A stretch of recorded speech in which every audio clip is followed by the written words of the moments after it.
चलिए दोस्तों, आज हम साइंस का एक क्वेश्चन जो कि 2026 यूपी बोर्ड में आया है उसे करेंगे या नहीं, यानी हम उसे लैब में भी प्रूफ करेंगे।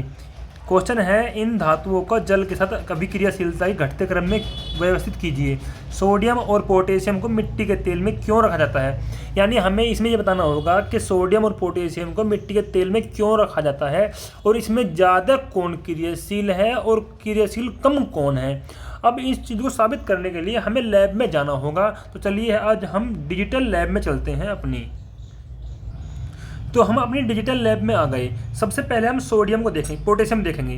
पोटेशियम को हम पहले वायु में रखेंगे, क्योंकि पोटेशियम वायु और जल दोनों में बहुत तेज़ी से अभिक्रिया करता है, इसीलिए इन्हें खुला नहीं रखा जाता। तो सबसे पहले हम पोटेशियम को खुले में रखेंगे।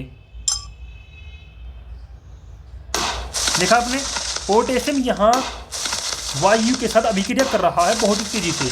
तो सोचो आपके जल के साथ कितनी तेजी से अभिक्रिया करेगा। अब हम थोड़ा थोड़ा इसमें वाटर मिलाने की कोशिश करते हैं। देखा आपने, अब यहाँ आई KOH यानी पोटेशियम हाइड्रो ऑक्साइड बन रहा है, जो कि बहुत ही ज़्यादा ऊर्जा निकालता है।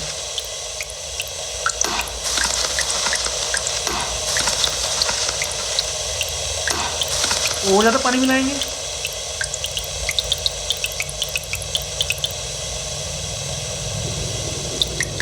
अब हम पहले पानी मिलाएंगे, बाद में पोटेशियम गिरेंगे। तो क्या बनेगा, पोटेशियम हाइड्रो ऑक्साइड ये बनेगा, ये पोटेशियम हाइड्रो ऑक्साइड।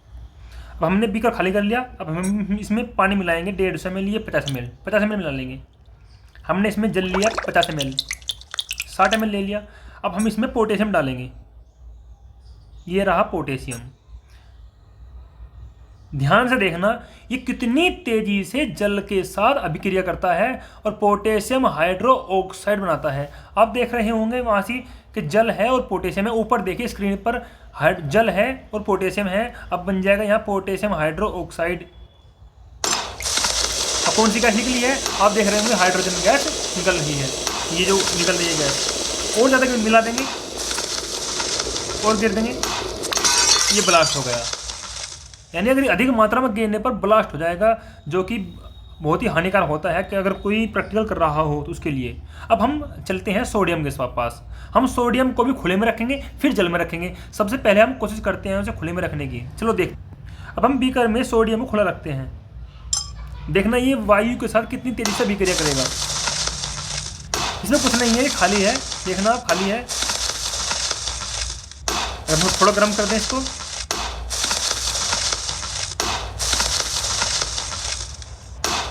अब देखेंगे हम जल के साथ कितनी अभिक्रिया करेगा। और जल के साथ अभिक्रिया करेगा, हाँ बनेगा सोडियम हाइड्रो ऑक्साइड, जो कि बहुत ही ज़्यादा क्रियाशील है।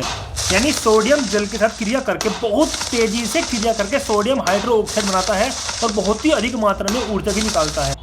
आइए अब हम खाली बीकर में 60 ml जल लेंगे और पता करेंगे कि हम जल में क्यों नहीं रखते, क्योंकि ये बहुत ही ज़्यादा क्रियाशील होता है। अब हम इसमें डालेंगे सोडियम। आप देख रहे होंगे यहाँ से ये है जल, हम जल में डालेंगे सोडियम, ये सोडियम।